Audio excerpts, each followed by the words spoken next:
Veja como desenhar um pôr do sol à beira de um rio usando o lápis 6B e 2B. Primeiro eu tracei a linha do horizonte e essas linhas curvas para demarcar as nuvens embaixo e depois algumas linhas em zigue-zague para marcar o caminho das nuvens. E a parte de cima você preenche com uma tonalidade fraca com o lápis 6B, usando ele deitado e fazendo traços em sequência como achuras.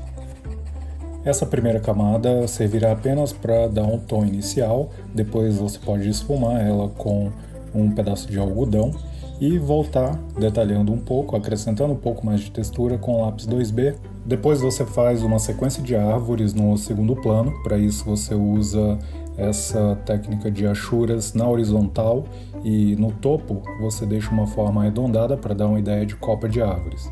E você também varia um pouco a pressão do lápis para criar um pouco de degradê e criar uma ilusão de volume e textura.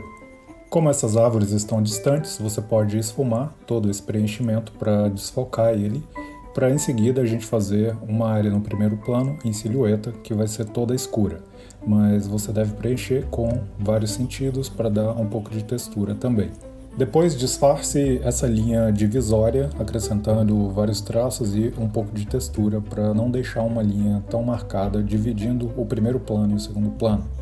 Agora que você tem um preenchimento sutil no céu, basta abrir algumas claridades com a borracha, usando linhas curvas e deixando um efeito suave, semelhante ao de um algodão. Depois use o lápis 2B para reforçar o contraste de alguns dos contornos das nuvens para elas se destacarem melhor do fundo.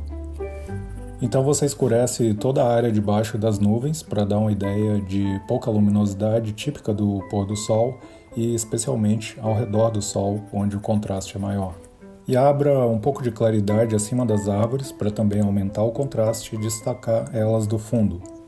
E para reforçar esse efeito, você pode escurecer o topo do horizonte das árvores e acrescentar alguns traços já para dar a impressão de vegetação. Agora comece a acrescentar a silhueta de árvores no primeiro plano, usando traços finos e escuros. O sol está lá no fundo, portanto a gente vê todos esses objetos de trás e não tem nenhuma luminosidade, eles geram então silhuetas escuras. Esse conjunto de árvores passa um pouco da altura do sol e você pode começar ele de baixo para cima, puxando um traço um pouco rabiscado para fazer esses galhos. Faça as folhas usando rabiscos um pouco aleatórios, até formar um conjunto que preenche os galhos. Agora vamos desenhar árvores maiores no primeiro plano e aumentar um pouco a profundidade do desenho. Esse é um traço que eu já ensinei em outro tutorial. Você puxa um risco de baixo para cima e vai girando o lápis meio em zigue-zague e no final você usa em geral uma forma de Y para criar a forma dos galhos.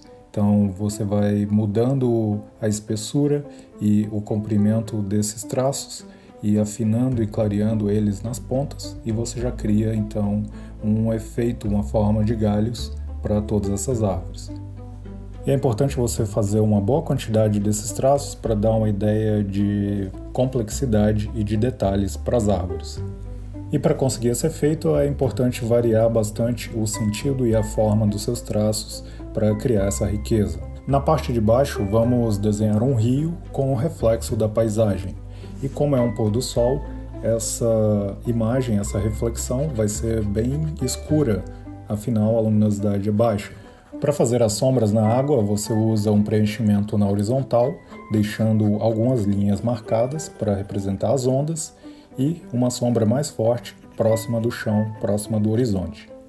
Para fazer as ondulações da água, você pode usar achuras em zigue-zague e linhas arredondadas.